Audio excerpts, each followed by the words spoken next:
Assalamualaikum warahmatullahi wabarakatuh. Saya Nadira Syafa Kamila.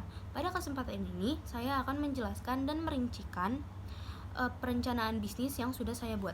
Jadi, usaha yang saya buat ini bernama Kamila Crochet.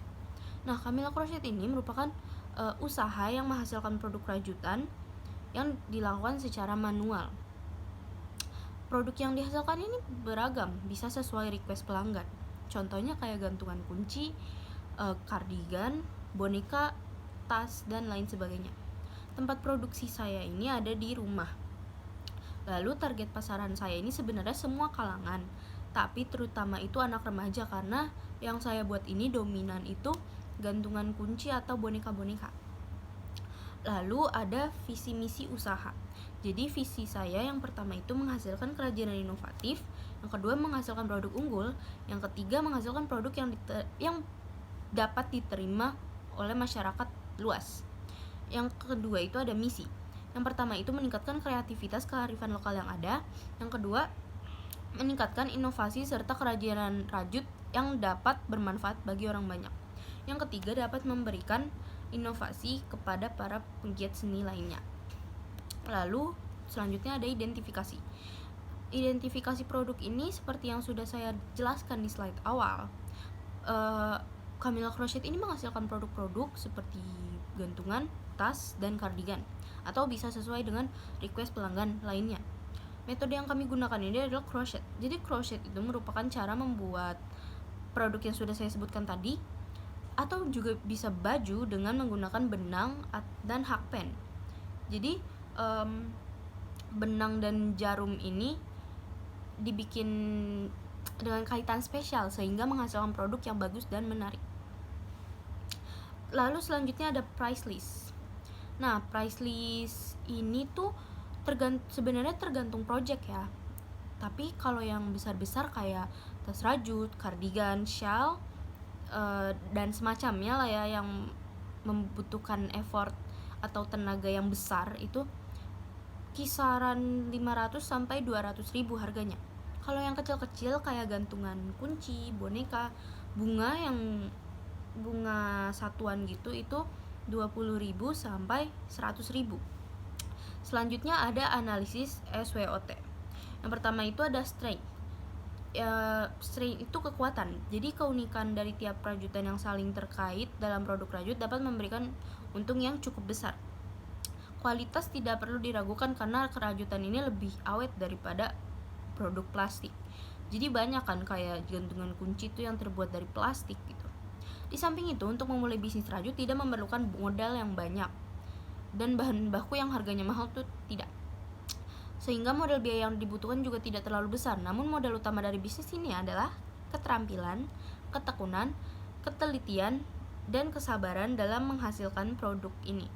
Jadi, untuk membuat produk untuk memulai bisnis ini itu tidak memerlukan biaya yang besar.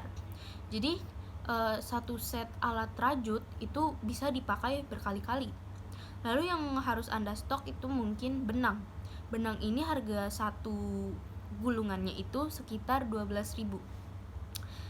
Nah, yang paling penting dalam memulai usaha rajut itu yang pertama kesabaran, ketelitian, dan keterampilan. Kalau Anda nggak punya 3 ini, ya Anda tidak bisa memulai untuk membuat usaha rajutan ini. Karena yang saya rasakan tuh emang kalau ngerajut tuh perlu kesabaran yang besar banget. Terus juga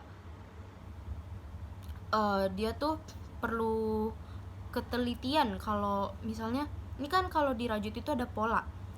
Nah, kalau misalnya aja salah masukin itu bentuknya nanti jadi ada yang misalnya buat tulip kan begini, nanti ada yang begini gitu. Jadi harus perlu ketelitian dan ngikutin pola. Yang kedua itu ada weak atau kelemahan. Jadi kendala yang sering dihadapin dalam produk rajutan ini itu memerlukan waktu yang lama untuk menghasilkan produknya.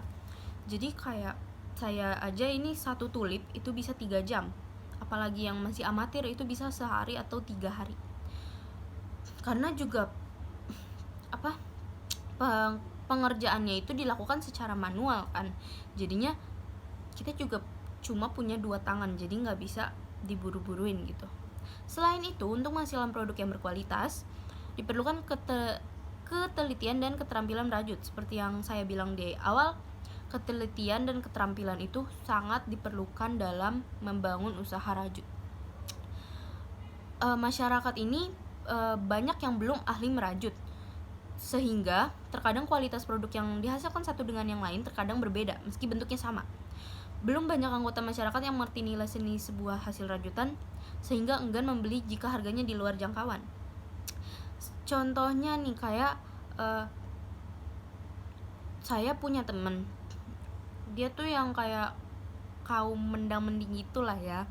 Nah, kalau saya pernah nih buat nawarin produk saya. Nah, dia langsung kayak, mahal banget. Padahal tuh dia nggak tahu gitu effort yang dikeluarin buat ngerajut ini gimana, tenaganya gimana kan gitu.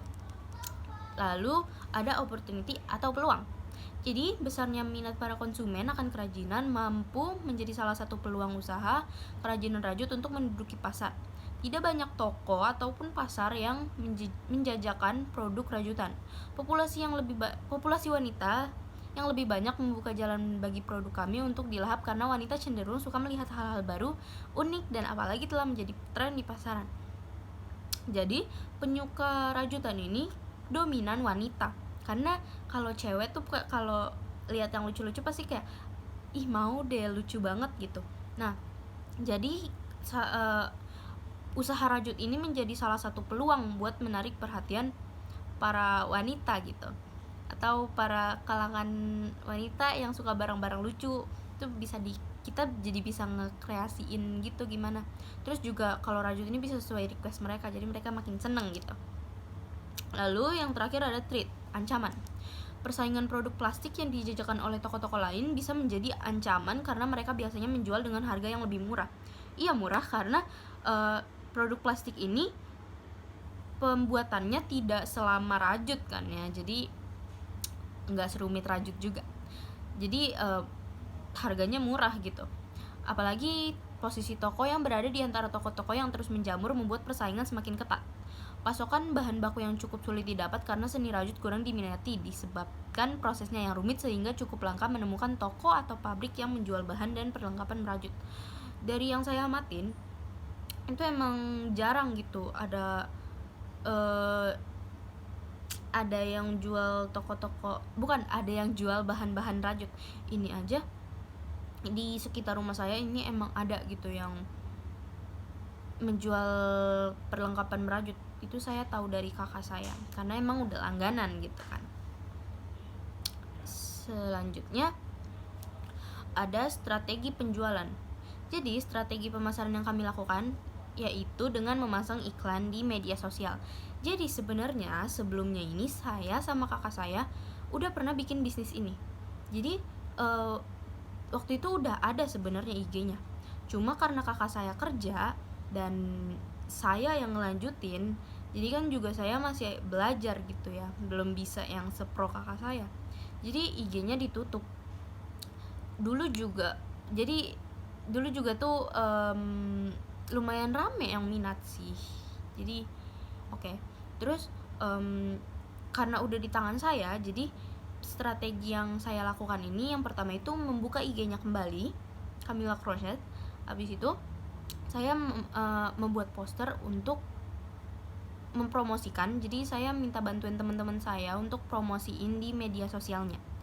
Lalu menitipkan produk kami di beberapa toko kerajinan guna memperkenalkan kerajinan rajut di pasaran. Bukan toko sih ya sebutannya, kayak stand bazar. Kebetulan saya ini suka ke event Jepangan.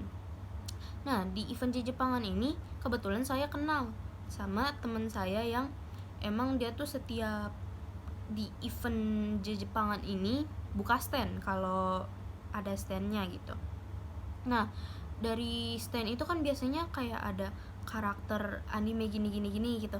Nah, saya tuh mau naro gantungan kunci yang gambarnya karakter anime ke stand bazar teman saya guna memperkenalkan produk rajutan saya ke masyarakat luas.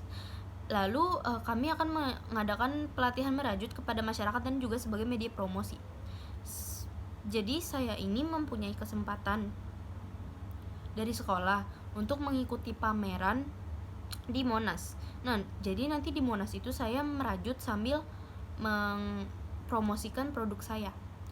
Lalu yang terakhir ini menjual langsung produk kepada konsumen dengan mendekati mereka dan menawarkan langsung dengan menjelaskan kualitas dan mutu produk. Untuk metode ini itu saya lebih ke teman dekat karena lebih enak gitu ngejelasinnya ya. Juga kan mereka udah enak gitu buat saya jelasinnya. Jadi kalau untuk pendekatan itu ke temen aja sih, atau yang satu sekolah gitu. Yang terakhir ada modal, keuntungan, dan harga jual.